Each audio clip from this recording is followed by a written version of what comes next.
FriendlyRollSplitters.com. I'm Scott Rowland, joined by Director of Bowling and head women's bowling coach Joseph Slavinsky. Coach, obviously last 2 weeks ago, the Red Flash Invitational was an amazing day for the women's bowling team. Before we look ahead to this weekend's tournament, kind of talk about that. How have you reflected on that? How is the program kind of built off of that? Well, number one, to have our first win in program history in the fashion that we were able to obtain the championship was amazing. Marisol Dotson stepped up huge, making that 310 in the semifinal. We get the bye, and then we really dominated the championship match. We didn't even have Christine Hansen available due to illness. So to win without one of our best players, it gave more opportunity to our team to have depth, which is going to be important in the East Coast Conference Championship tournament. So just to have the first one ever, when you see parents crying and the players are crying, it's such a meaningful moment. All the hard work paying off. It was really an amazing moment. And really, since that first day of the first tournament back here in the spring, the girls have really been on fire. I can't remember their exact record. I want to say it was 20-4 or something just absurd. What have you seen from the team, their response since that first day of the Midwinter Invitational?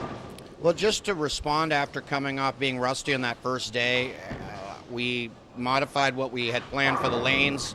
Everyone executed at a higher level, and we performed well. Knocking off number 3 right out of the gate at their home tournament was very exciting. In fact, we've beaten the host each of the last 3 consecutive tournaments. We're 26-11 since the November tournament, even with a bad performance day. So that just shows we're starting to reach some critical mass in regard to performance. And it's exciting. Just to win most of the matches. We're 27-9 overall for the season against unranked opponents. That shows the quality there. We're at another level, and I feel like our performances, people are stepping up. Tyra Sanchez really bowled well the last 2 events after really not performing at all in the beginning in the first semester. So we're seeing people step up and assume a role that is going to help us be really performing at a high level when it matters most in March. And then you were without Christine Hansen at the Red Flash Invitational. You're going to be without her as well as Justine Brookover, unfortunately, this weekend.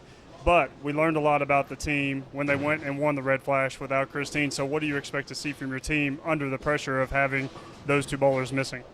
Well, number one, it gives an opportunity for other people to even travel. We're going to take Chelsea Nakaoka, the other Hawaiian on our roster, is going to get a chance to experience her first ever collegiate tournament. That's really good. I have high hopes for her in the future as well.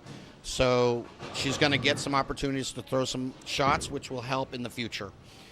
Certainly, I expect Marisol Dotson to step up. I expect Tyra Sanchez to step up. And Mary Kate Kirsting as well.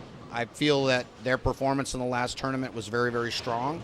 So it gives them another opportunity in a different venue, in a different lane condition to step up again. And we're going to need that going into the conference championship, to have the depth of a player, not to rely on 1 or 2, but to have 8 to 9 players that we can rely on.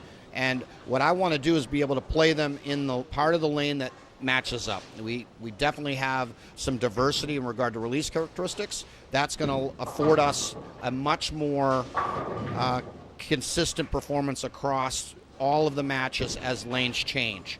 And we're able to start now. This is the first 2 tournaments that I've ever been able to really match the players with what the lane's giving. So we have more players playing the same part of the lane. That's leading to higher scores. And what's going to be the message to the team? No Christine, no Justine. So what is the message to the team when you head up to Valparaiso?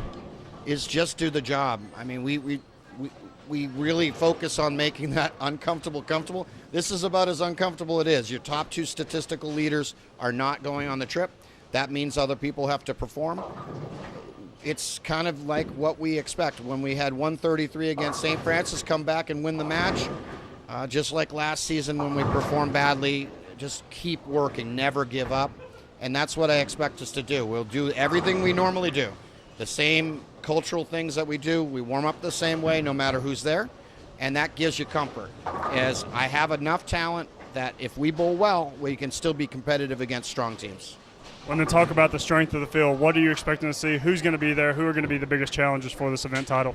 Well, number one is Nebraska. I mean, the strongest team there. The poll came out today. They're number one again. So that's not a surprise. I voted them number one too. They're going to be strong. We've bowled well against them the 2 times that we've faced them head to head. We've got to make sure the consistency is there so that we can have strong matches on Sunday. If we can come out of there, there's not a super strong field otherwise. We have several top 25 teams that will be in attendance and those that have received votes in the top 25 as well. But really, Nebraska's the only big name that's going to be there. We have Maryville in Central Missouri, Monmouth, Valpo. Those are teams in the top 25 as well that are there. Youngstown State, who has received votes for the top 25, will be there. Other teams that are not as strong, North Central, Drury, they'll be there as well. So really, it's teams that we should be very competitive with normally on the high end of the tournament.